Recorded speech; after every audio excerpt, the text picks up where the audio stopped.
Yo, so what's going on, guys? Welcome back to another video here on the Splotchybug channel. The last video I posted here on YouTube was explaining why Newcastle had such a low pick rate, and as you can see by the screenshot I'm about to put on the screen, the video did extremely well and a lot of engagement was made on this video. So I looked through the comments and formulated some opinions based on my own and your guys' comments. And today, the number one Newcastle who's on mouse and keyboard, me, is going to explain and give some other ideas as to how we can make Newcastle usable, playable, fun, and meta again for Apex Legends. I'll be including some of your guys' comments, both the subscribers and non-subscribers, who gave some of the most helpful and some of the most interesting ways that we can buff and improve Newcastle in Apex Legends for people who want to play him. So just before we get into that, if you're new, please leave a like and subscribe. We're really trying to push for 5,000 subscribers. And if you want to be featured in a potential future video, you can go ahead and leave a comment. And you'll see that people in today's video who made it into the video with their comments, you could potentially be the same. So yeah, leave a like, subscribe, comment if you have any other thoughts or ideas. I'll be engaging with you guys down there. And let's get into today's video. So for those who weren't able to watch my last video, and you don't have time to go watch it now, I'll give you a quick rundown as to what was going on in that video, and then we'll talk about how Newcastle can be improved based on your guys' feedback within that video. So I made a video explaining and outlining all of the reasons why I personally felt Newcastle was behind the meta and poor, and just wasn't the greatest choice, nor was he that fun in the game.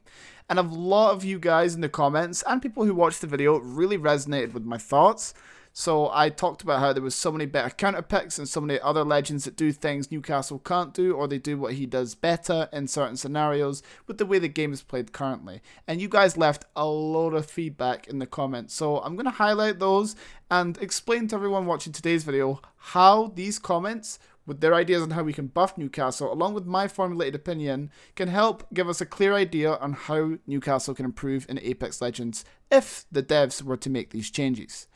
So I mentioned in that video that I believe that Newcastle should have a arm shield. It was based in his concept art, there's a loading screen for it in the game, but after all of these comments that I saw, which was in the comments of that video, it's clear and evident, and it's also something that I agree with, that I don't think Respawn would redo another character to have the exact same ability as someone else, even though it makes sense. So we got a lot of different ideas from you guys in the comments that I'm going to show now. So I have a comment here from Justin who says his tactical needs to be faster and with a wider shield, which is something I think that we can all agree with. That Newcastle's Q is probably his most versatile piece of ability or equipment that he has at his disposal, but sometimes it can be a little bit finicky.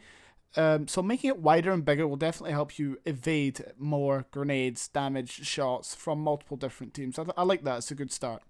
So we have another comment here from Art is Cool, who is talking about what I explained just a second ago, that they wouldn't give Newcastle an arm shield because it would make it too similar to Gibraltar. Both characters play it similarly but do different things in their own ways. He also said increasing the radius and the duration of the castle wall / stun and reducing the recovery animation of deploying the castle wall sounds like a great change. This is something I mentioned in that last video. I feel the stun and the radius should be longer, and it should be a bigger radius, similar to the Watson fence, if not exactly the same as the Watson fence, in my opinion, for Newcastle's ultimate, so you can use different plays with it. And I have another comment here from someone who also said that we should have it so that it actually is like a castle, so it's a full circle or a full square, rather than just a half semicircle, so you can use it as an ult to slam, say, like the top building, the streamer building, so you can block off both doorways with stuns on each side of the wall so that no one can push you from the left and right, forging it as a bit of a castle / settlement area for you and your team, which I really like that. I think that's something we could definitely see, or I think would definitely benefit Newcastle as a character. I just want to clear up something as well. Newcastle isn't necessarily bad. It's just that, in my opinion, outside of competitive, there's a lot of things that Newcastle, outside of an isolate 3v3, a lot of legends can do very well, if not better than what Newcastle can do in this current, meta for the game. Now, it's not to say Newcastle doesn't work, because I think I said this in my last video. Every legend is good. Every legend can do certain things as well as, like, in terms of their own kit, they're all unique, but there's just some legends who are just way stronger, and unless they get nerfed or changed, it's not it's going to make some of the other legends basically fall away. Like in the recent LGS, Hackett performed extremely well with Newcastle and won them the game day with a lot of hard clutches by playing the Newcastle. So he can work. It's not that he can't work. I feel like one of the reasons why he's so low in pick rate is, one, because of the skill cap, the entry skill cap it takes to play Newcastle, and sometimes how finicky or annoying or how unusable some of his abilities can be in certain moments. So just wanted to make that clear. But yeah, back to what I was saying, we could have basically a longer duration on the stun, a reduced stun duration on Newcastle for placing his ultimate, and a wider, faster Q for Newcastle. Something I thought of a while ago would have basically you toggle the Q and you can kind of like control it like a wand. So whichever, because sometimes when you click it, you want to rotate it like 180 so the shield is facing behind you or in front of you.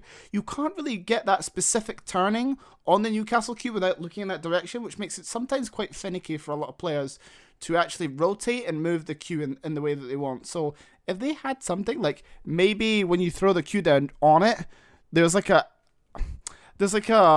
icon and it's like a circle, and you hold your ability, which for me would be Q on keyboard. If you hold it down, then wherever you move, left or right or behind you, it would like rotate the shield in like a circle. So if you hold your ability and then drag to the left, it's going to pivot your Q to the left and face the left side. Whereas if you click it, it will just move it instead of like a more micro adjusted way.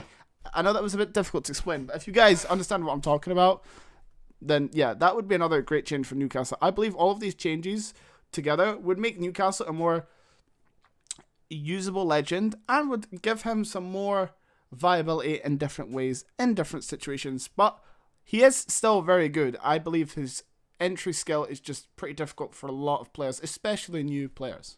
But go ahead and let me know what you think about Newcastle. Do you think he deserves these changes? Do you think he deserved buffed? And do you have your other ideas for Newcastle? And if so, leave them down below. If you enjoyed this video, leave a like, subscribe, and I will see you guys for the next video. Goodbye.